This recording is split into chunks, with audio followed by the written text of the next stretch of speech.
After always failing with mega projects, star project Paris Saint-Germain finally managed to realize its dream to become European champions when last night Luis Enrique successfully led the squadless Parisians to destroy Inter Milan. This time there were no star names highlighted when instead the collective team play is the key to PSG's success as champions. All players played well from the back center and attack line, and the result was 5 goals without reply is proof that this team is truly amazing.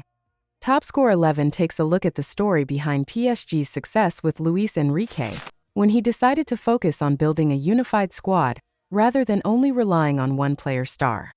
Taka PSG, who also proves that the philosophy of positive philosophy is still the winner.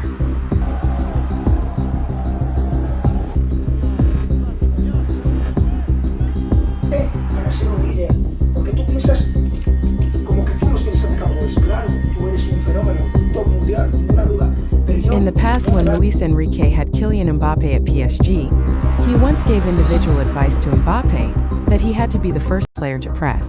This advice was given because Mbappe was considered not working hard to participate in defense and only thought about scoring goals.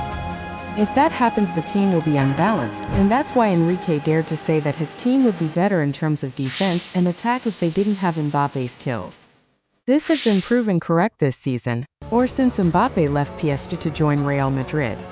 PSG turned into a superior team thanks to the team's collectivity to finally win the quota, including the Champions League, which they won tonight in Munich, Germany against Inter Milan.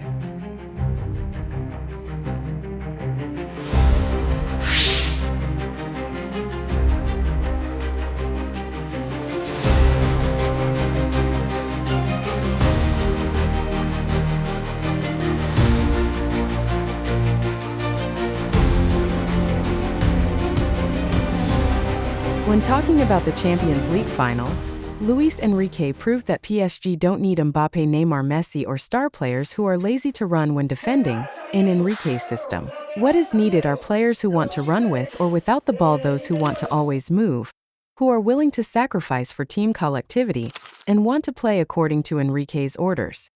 As a result, Inter Milan were kept on their toes for 90 minutes. PSG's tiki-taka passes were difficult to read, and that was reflected in the first goal scored by Hakimi, which was then followed by a second goal from Doe. Before in the second half PSG's dominance continued with Doe's second goal in a scheme from the back line, then there was Kafisha's goal to put PG ahead 4-0, and finally the fifth goal scored by Senemaulu, which closed the match with a 5-0 victory without reply. PSG didn't just win that match, they showed beautiful football, dominant football, which in turn destroyed the negative or defensive football promoted by Inter Milan.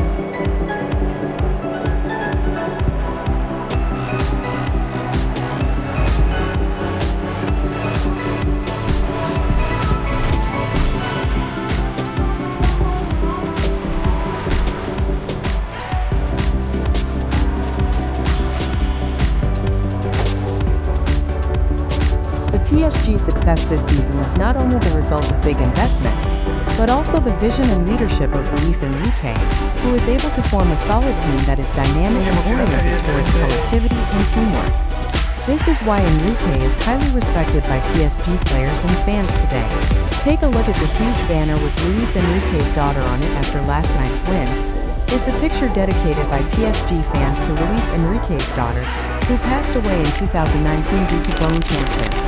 Enrique himself is also known to have worn a jersey with the image of his late daughter Sheena, when he planted the Barcelona flag after winning the 2015 Champions League, and according to Enrique, even though Regina is not here at this time, he is always connected and enjoys it with her here.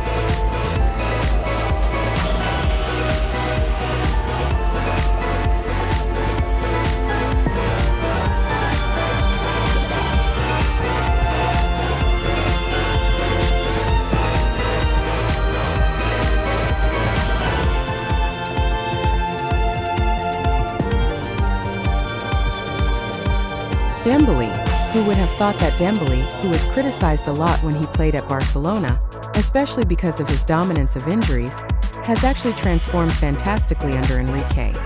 This season Ousmane Dembélé is even a strong candidate to win the 2025 Ballon d'Or, thanks to his incredible contribution in the best season of his career with Paris Saint-Germain. Dembélé's statistics show 33 goals and 11 assists in 49 matches in all competitions. This season he was Ligue 1's top scorer with 21 goals and was named Ligue 1's best player of the season. As for his contribution to the team, Dembélé was able to help his team achieve the first treble in the club's history by winning Ligue 1, the Coupe France and the Champions League. This season Dembélé played a vital role in this success, including 2 crucial assists in the 5-0 win over Intermilan in the Champions League final.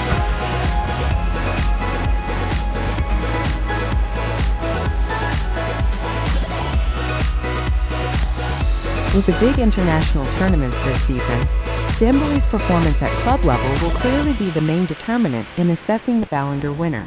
Whereas the figure of Dembélé with his significant contribution to PSG's success, Dembélé is the overwhelming favorite to win the award with a combination of impressive individual statistics, a crucial role in a team, and an inspiring career transformation.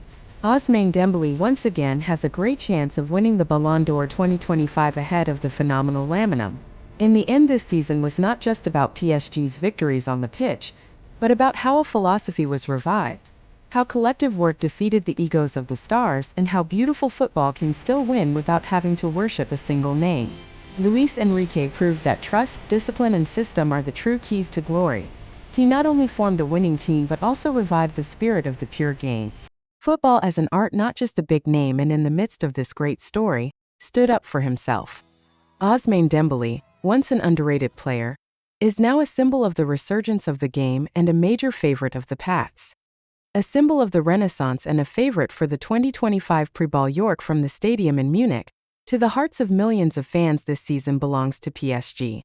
But more than that, this season belongs to all those who believe that hard work, togetherness, and the philosophy of football can still lead us to become champions.